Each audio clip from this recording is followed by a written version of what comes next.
Hi, I'm Karma Christie, and welcome to the 5th part of my 10-part series, Learning to Love Yourself. Tonight we're going to talk a little bit about listening to your guides and listening to your own intuition, and whether or not there's a difference between the two. I want to start out by saying that I think there is a reason that when children are born into this world, they don't speak. They don't speak for a couple of years. I believe they've come directly from the spirit world to us. And if they could speak to us, they could tell us all the beauty and all the wonders that they know about, a sure knowledge that they have. But I believe this life is a test, and we are to rely on our faith. So children don't speak. They can't tell us things, just as animals can't speak. But I also believe animals are very spiritual beings. We are very spiritual beings too, but oftentimes we get caught up in our left brain, the logical side, the side that tells us certain things can't be true, that miracles don't exist, but they do. And the more we practice listening to our guides, paying attention to our own intuition, the stronger those abilities will become.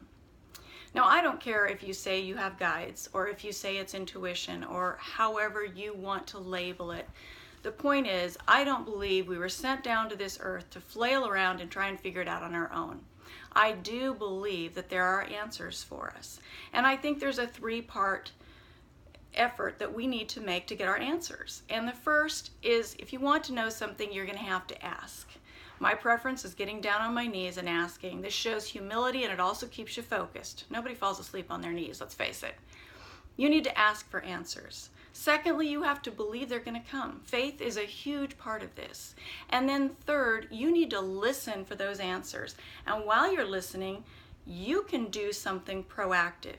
You can be talking to people about the situation, about what it is you're seeking answers to. You can be reading about it, you can research it, because oftentimes answers don't just pop into our heads. They come to us through another person, through someone that we trust and admire. They may come to us in a dream. This has happened to me a lot, where answers to prayers come in a dream. They could come through something that we read, something even we see on TV. But the point is, if we're not listening, we won't receive these answers. Do we really think somebody is going to drop down at our feet with flowing white robes, this angelic being with answers to all of our problems? Of course we don't. That would be great.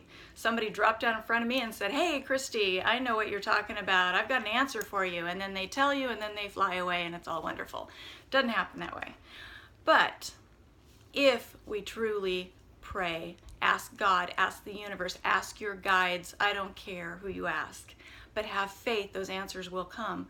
They will, but you have to listen, and you have to be willing to pay attention to the answers. How many times do we receive answers and we just blow it off as it was all in my head? I made that up. That's just what I was thinking. Well, how else are we going to receive those answers? When's the last time you got in the car and traveled in silence? I know it's a novel idea. Don't turn on your radio. Don't pick up the phone. Heaven forbid, don't text. Just travel in silence. Listen to your thoughts. Listen to the sounds of your engine. Listen to the sounds of the wind outside the car. Times like this, we are open to answers. And I will tell you that the more often you pay attention to your guides and your own intuition, the stronger you will be able to hear them in the future. The stronger those answers will become. So it's like any muscle. It's like any habit or repetition. The more you use it, the stronger it becomes. If you receive answers and you ignore them, you may find at some point answers don't come anymore. But when you receive an answer and you listen and you act on it, you will find the answers come more easily, more effortlessly than you ever thought possible. And the answers will come. So whether it's in a dream or through a friend or something you read, the next time you sincerely pray for an answer, you ask the universe for an answer, and you have faith the answer will come, and you listen. You take the time to stay on your knees a little longer after a prayer. You meditate and listen. You travel in silence and listen. You research and listen. You hear me saying listen a lot? Listen. Because as part of this collective consciousness that we are all part of, Those answers are there. They're in the universe for us. We just need to ask, believe, and yes, listen. Because we are not human beings having a spiritual experience. We've heard that before, right? We are, in fact, spiritual beings having a human experience.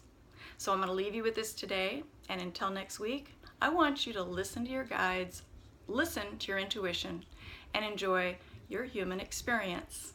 I'd love to hear from you, and I'll see you next week. Bye-bye.